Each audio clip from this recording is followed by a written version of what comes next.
like a flower. 네, 박수와 함께 해서 시작하도록 하겠습니다. 네, 두 번째 시간입니다.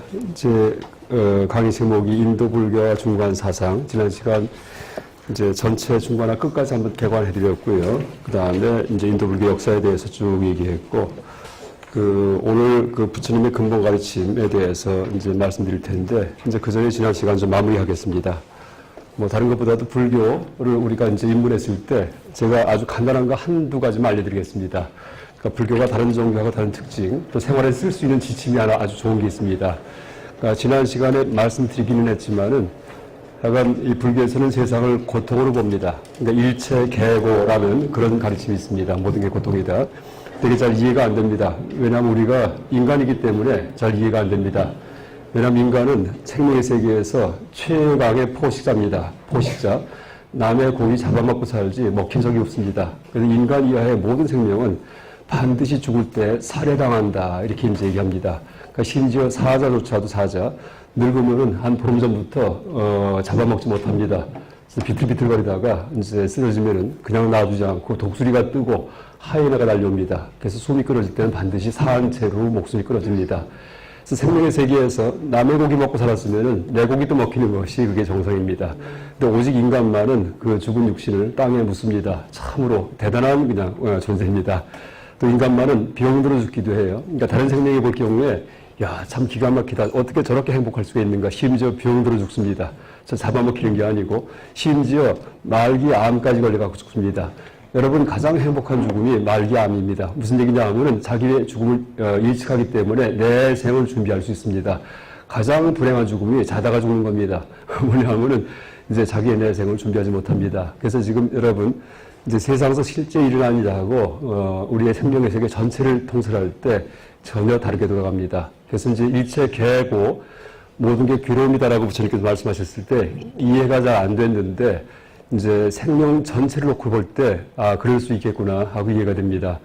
또 하나 여러분 지금 우리가 사람 몸 갖고 있는데 지금 다 키가 뭐 160, 170, 뭐 150, 180 됩니다. 근데 원래 우리 키가 어릴 때는 한 2m도 안 된 적도 있고 더 어릴 때는 뭐 50cm, 더 어릴 때는 이제 엄마 뱃속에 처음 생겼을 때 수정란입니다. 여러분 전부 다 원래 키가 한 점이었습니다. 기억은 안 나겠지만은 조금만 추측해도 알 수 있습니다. 그러니까 수정란 크기가 0.1mm쯤 됩니다. 0.1mm 정도. 0.1mm니까는 1cm보다 10분의 1에다가 그걸 또 1cm의 100분의 1 정도가 수정란입니다. 그래서 연필을 아주 뾰족하게 깎아갖고 탁점 찍으면은 그게 내 키입니다, 원래. 처음 현생에 시작했을 때 내 키인데 이 풍선처럼 부풀어가지고서 이렇게 이제 된 겁니다. 그럼 나중에 죽으면은 다시 또 그 삶을 시작합니다. 만약에 윤회한다면은 다시 또 그 잠이 달라붙어갖고서 다시 또 커나갑니다. 그래서 처음에 수송난일 때는 인간 수송난하고 인간, 강아지하고 쥐하고 코끼리하고 개구리하고 전혀 구별 안 됩니다. 개구리 알이 크긴 크죠? 그게 수송난이 아니에요. 그건 난황이라고 해서 영양분이고, 그러니까 이제 자궁 같은 겁니다. 그 다음 점 하나 찍혀 있는 것이 DNA 덩어리입니다. 그래서 여러분 처음에 현생 시작할 때 모든 생명체가 점에서 시작했는데 자라나서 보니까는 인간이에요. 세상에. 이걸 로또입니다. 로또. 생명의 세계에서 로또 당첨된 분들이 바로 우리입니다. 근데 대부분은 99.99%가 전부 다 다른 생명체입니다. 태어나 보니까는 삐약삐약하고 있고 멍멍하고 있고 꿀꿀하고 있습니다. 그런데 현생에 참 기가 막히게 사람 몸입니다. 너무나 생명의 세계가 불공평합니다. 그렇죠? 물론 내가 혜택 받긴 했지만은 참 불공평하구나. 어떤 놈은 잡아먹히고 살고 우리는 다 먹고만 삽니다. 자, 그런 통설이 있어야지만 그게 보편적 통설이고요. 불교가 이해가 되고 왜 부처님께서 일체 개고 모든 게 괴로움이다라고 말씀하셨는지 이해가 됩니다. 또 하나 얘기한다면은 이제 우리가 사람으로 살 경우에도 이제 괴로운 게 아니고 행복한 일이 참 많습니다. 근데 그게 다 착각입니다. 이제 일체 개고예요. 지난 시간에 말씀드렸지만은 왜 일체계고냐 하면은 모든 락은 고로 변한다는 얘기를 드렸습니다. 모든 고는 그냥 고일 뿐이에요. 근데 모든 락은 반드시 고로 변하게 되어 있습니다. 뭐 쉬운 예를 들자면은 여러분 대학교 입학했을 때 처음에 너무나 기쁘죠? 합격했으니까 막 울고불고 난리가 납니다. 한 3개월 지나면요 그냥 덤덤합니다. 한 1년 지나면은요 그 다음부터 괴로움이 또 생깁니다. 그 안에서 차별이 지어집니다. 그래서 이제 쉬운 예고요. 더 아주 극단적인 예, 아주 미세한 예를 든다면은 이제 잠잘 때 여러분 편안하게 자려고 이불 깔고 혹은 침대에 누워가지고서 가장 편한 포즈로 탁 눕습니다. 그럼 잠이 새근새근 오죠. 그때 그 편한 포즈가 하루 동안 이제 몸이 피로하다가 딱 자리에 누우니까 너무나 편안한데 이제 침대에 누워서 근데 이제 어떻게 됩니까? 한 30분 지나면은 몸이 백입니다. 그러니까 한참 있다 한 30분 지나면은 그대로 있으면은 몸이 백여서 이제 아파집니다. 그래서 엎치락 뒤치락 합니다. 그래서 이제 자는 동안에 여러분, 제가 이제 한번 세보니까 30분마다 엎치락 뒤치락 거립니다. 이걸 어떻게 알았냐 하면 제가 신장결석이 있어가지고서 쇠석술로 이제 이 돌을 깨는 게 있습니다. 초음파로. 그랬는데 깬 다음에 흘러내려올 때 한 일주일간 고생합니다. 이 요래 걸려가지고서 무지무지 아픕니다. 다 내려오긴 하는데. 그러니까 이제 자다가도 이렇게 움직이면 너무 아파요. 깹니다. 그래서 이제 그 시간 보면서, 그러니까 몇 분에 한 번씩 깨나 보니까 30분에 한 번씩 깹니다. 그래서 이제 움직일 때 천천히 움직였다가는 뒤치락한 다음에 또 새근새근 자다가 다시 또 백이면 이제 이렇게 하는데 또 아파집니다. 그럼 또 깹니다. 그래서 여러분 자는 동안에 8시간 자면은요, 16번을 엎치락 뒤치락 합니다. 그게 뭐냐 하면은 모든 락은 고리 변한다라는 진리입니다.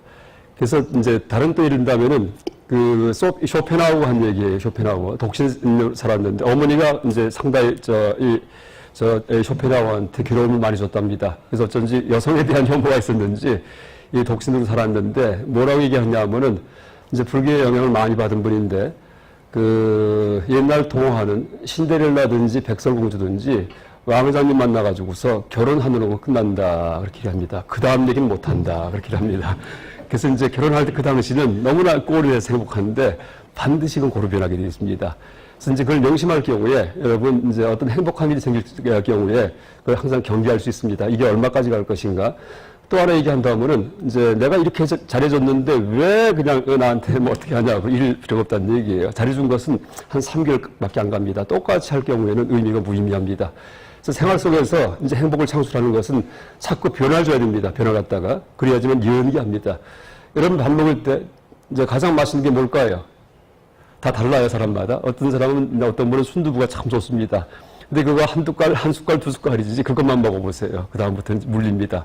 그래서 순두부 먹다가 그 다음에 물릴 정도 되면은 다시 깍두기 먹다가 왔다 갔다 해야지만이 행복이 옵니다. 그래서 이제 이게 부처님 가르침에 아주 본질을 생활에 적용하는 방법입니다. 그래서 모든 락은 고루 변한다. 아주 명심하십시오. 그래서 아무리 내가 큰 아파트를 사고 돈을 많이 벌고 로또 당첨돼 갖고서 뭐 몇십억을 갖다 얻었어도 얼마 못 간다. 반드시 고루돼 있다. 변하게 돼 있다. 그러니까 이제 행복하기 위해서는 현명하게 관리해야 된다. 이렇게 이제 말씀드릴 수 있습니다. 그래서 현명한 관리 뭐냐 하면은 변화를 주는 겁니다. 변화 주는 거. 그래서 이제 항상 이제 어떤 집안이든지 회사든지 어떤 조직을 운영하면은 그러니까 변화가 중요합니다. 그러니까 같은 상태는 다 무의미합니다. 더 나아가서 이런 이치를 그러니까 종교에 적용시킨다면은 이제 하늘나라가 무의미해진다. 이게 불교의 본질입니다. 여러분 보통 천상 하늘나라가 있고 인간계가 있고 뭐 지옥이 있고 모든 종교가 다 그렇게 얘기합니다. 불교는 뭐 축생 짐승계도 있고 그다음에 아귀도 귀신도 있고 아수라까지 얘기하지만은 대부분의 종교가 이제 하늘나라를 얘기하면서 이제 유혹을 합니다. 근데 우리가 아까 그 이치, 모든 락은 고루 변한다라는 이치를 알 경우에는 저게 속이는 거구나 하는 걸 알 수 있습니다. 왜냐하면은 여러분 죽은 다음에 하늘나라 가봤자 하늘나라 처음에 가면은요 너무나 행복합니다. 그렇죠? 젖과 꿀이 흐르고 먹을 게 풍족하고 날개가 달려가고 다 선사입니다. 근데 보니까 나만 날아다니는 게 아니고 다 날아다닙니다. 그 다음에 거기서 10년, 100년, 1000년 있어 보세요. 젖과 꿀이 지겹습니다. 그래서 이제 그런 식의 상대적 행복은 반드시 고루 변하게 되어 있습니다. 그래서 우리가 이제 그러다 보니까 어떻게 돼요? 사람 사는데도 힘들긴 하지만은 편안한 데가 행복하긴 하지만은 더 행복한 데가 하늘나라인데 하늘나라조차도 그 행복이 오래가지 못하겠구나 하고 추측할 수 있습니다. 그래서 이제 그 추측이 깊어지면은 어떻게 돼요? 내 생에 하늘나라 가봤자 또 떨어지겠구나. 그렇죠? 그런 생각합니다. 여러분 요새 이 젊은 사람들 청바지 찢어 입고 다니죠? 왜 그래요? 복에 겨워서, 복이 지겨워서 그렇습니다. 그렇죠? 옛날 우리 젊은 시절에 그렇게 옷 찢어 입고 다니면은 막 얻어맞습니다. 그렇죠? 그 비싼 옷을 갖다가 신발도 신지 않고서 맨발로 다닐 정도였는데 새 신발 샀을 경우에. 근데 지금은 옷이 지천입니다. 값싼 옷이. 그러니까 브랜드 안 보면은요, 그게 뭐가 좋은 옷인지 비싼 건지 모릅니다. 브랜드 딱 붙이고서는 이게 비싼 거구나 이렇게 이제 착각합니다. 그래서 이제 최근에 그 청바지 찢어 입고 다니는 이제 그런 풍조가 뭐냐 하면은 이게 상대적 행복은 이게 괴로움이구나라는 걸 알 수 있습니다. 그러니까 더 찢어 입고 다녀야지만 그게 더 오히려 이제 마음이 편안해지고 또 그러니까 잘 사는 집 그 자제들이 왜 공사판 가서 막노동을 합니까? 그러니까 부유함이 지겹다는 얘기예요. 그러니까 확 가출해가지고서 한참 있다 왔는데 보니까는 공사판 가서 막 노가다 하다가 오기도 하고 이러면 속이 후련하고 편안해지고 이렇게 되기도 합니다. 그래서 이제 지금 몇 가지 일 들었지만은 불교에서 생활에 쓸 수 있는 것 중에 가장 쉬운 것이 지금 이 가르침입니다. 일체 계고 모든 락은 구리변한다. 아주 명심하시기 바랍니다. 그래서 불교는 한나라 추구하는 게 아니고 내생에 갈 데가 없어요. 인간계도 이게 일시적이에요. 로또기 때문에 내생에는 무시무시합니다. 내생에는요. 그러니까 옳게 살지 않는 이상은 다시 말해 이렇게 대학원 나와서 공부하지 않는 사람들은요. 내생에 무시무시합니다. 지금 여기 오신 분들은 이제 뭐예요? 짐승과 반대로 사는 분들입니다. 그렇죠? 그러니까 금력 추구하고 권력 추구하고 싸우고 악이 다투는 게 아니고 정신적인 걸 추구하기 때문에 다른 분들과 질이 다릅니다. 근데 대부분의 인간들은요, 내세의 인간을 못 태어납니다. 여기다 부처님 가르침에 나와 있습니다. 그래서 이제 어쨌든 생활 속에서 이제 이 불교 실천할 때, 이제 인간으로 살 경우에 행복하긴 하지만은 내생이 보장이 안 됩니다. 무시무시하죠. 천상도 이제 좀 생각해 보니까 하늘나라조차도 오래 가지 못하겠구나. 이제 그런 상대적인 행복은 반드시 괴로움으로 변하기 마련이구나라고 알 수 있습니다. 그다음 지옥은 어이건 끔찍합니다. 짐승 끔찍합니다. 그럼 내생에 어디 태어나시겠습니까? 없죠. 열반하자 그렇게 됩니다. 여러분 열반 말로는 자꾸 하는데 무슨 의미인지 뭔가 대단한 걸 생각합니다. 아닙니다. 그냥 안 태어난 겁니다. 무섭죠? 왜? 욕심이 있기 때문이에요. 그러니까 열반이 무서운 이유가 내생에 태어나지 않는 게 불교의 목표입니다 할 때 무시무시합니다. 다 도망가려고 그래요. 불교 안 믿겠다고 합니다. 이제 부처님이 그래서 설법 안 하시려고 합니다. 첫 번째 깨닫자마자 이걸 누가 용납할까? 이게 가장 궁극적인 길인데 이게 가장 행복한 길인데 일반 사람들은 욕심이 드릭드릭하기 때문에 내생에 또 태어나고 싶은 욕심이 뭔가 하고 싶은 한이 많기 때문에 용납할 것 같지 않아요. 그래서 깨닫자마자 앉아서 그냥 돌아가시려고 그냥 앉아 계십니다. 그러다가 범천, 하늘나라 천신이 내려와서 청을 이제 하는 바람에 그 바람에 비로소 설법을 시작하십니다. 오늘 이따 이제 얘기 드리겠습니다. 그래서 여러분 이제 불교의 목표는 태어나지 않는 것이다. 정멸, 열반, 무슨 극락 가는 것이다. 이것도 또 뭐예요? 존재에 대한 욕망이에요.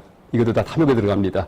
물론 이제 정환되면은 그런 탐욕이라도 갖고서 가면은 또 부처님이 계시기 때문에 거기 가서 공부해 갖고 다시 사라지면 되지만은 어쨌든 극락 가겠다는 마음조차도 그게 최고의 목표가 아닙니다. 속에 아주 강한 유애, 그러니까 이제 존재하고 싶은 욕망이 도사리고 있습니다.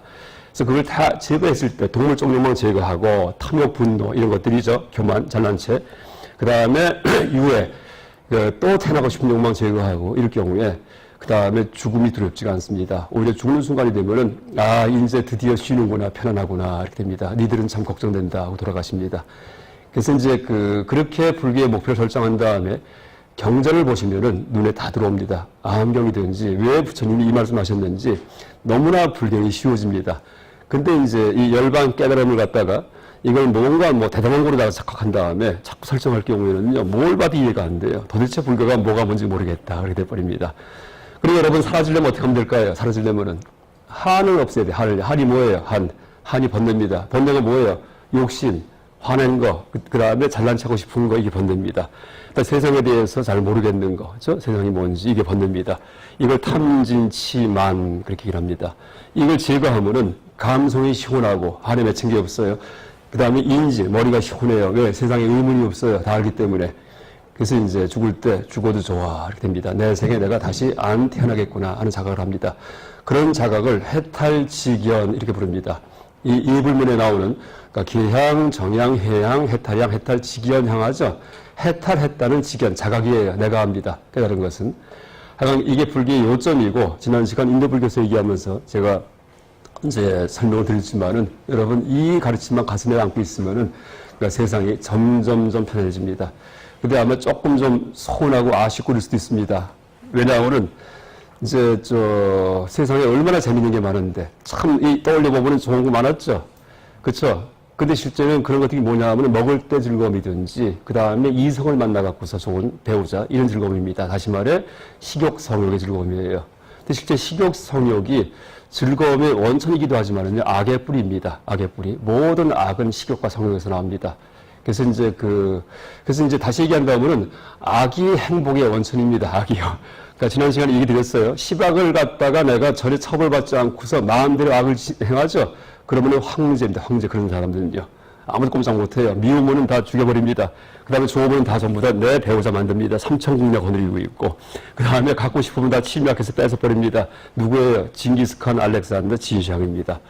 그래서 실제 여러분, 악에 대해서 제가 이제 정체가 뭔지 분명히 자꾸 아시라고 얘기한 이유가 악이 동물적 행복의 원천이다. 아주 명심하셔야 됩니다. 근데 우리가 그걸 숨기고서 그 다음에 겉으로 선한 척을 하면서 뒤로 악을 행하고 이러고 살아갑니다. 일반 사람들은. 근데 그걸 노골적으로 이제 다 알 경우에 그때 이제 어떻게 살 것인가 선택하게 됩니다. 그래서 당연히 악을 행해야지 돼요. 왜? 나를 위해 가지고서 내가 맛있는 거 먹어야 되고 아직 간을 다 못 풀었기 때문에 그 다음에 좋은 배우자 만나 가지고서 새끼 키우고 나가고서 잘 살아야 됩니다. 그래서 악을 행해야 되지만은요 근본 마음 속에서는 악을 뿌리 뽑은 상태에서 일부러 악을 짓고 산다 이렇게 이제 얘기를 해둡니다. 물론 이 악은 사회에서 얘기하는 범죄자 약이 아니에요. 남이 볼 땐 너무나 착한 거예요. 다 이제 법도에 맞게끔 열심히 일을 해서 벌고 돈 벌고 큰 집 이사 가고 이런 것들입니다. 근데 그게 사실은 다 악입니다. 악. 왜? 인디비주얼, 개체를 위해 사는 거기 때문에. 그러니까 남을 위해 사는 게 아니기 때문에. 그래서 이제 그렇게 살지 말라는 얘기가 아니고 당연히 그렇게 살아야 되지만은 마음속에서는 이제 탐욕, 분노, 교만, 어리석음 이걸 뿌리 뽑았을 경우에 그때는 악도 더 크게 행할 수가 있고, 그렇죠? 큰 이제 권력가가 될 수도 있고, 큰 재벌이 될 수도 있고, 마음에 맺힌 게 없기 때문에 이제 그렇게 살아가다가 큰 탈이 나더라도 내가 흔들리지가 않습니다. 그래서 이제 이게 부처님 가르치는 핵심이다. 생활에 쓸 수 있는 핵심이다. 이제 이렇게 말씀드릴 수 있습니다.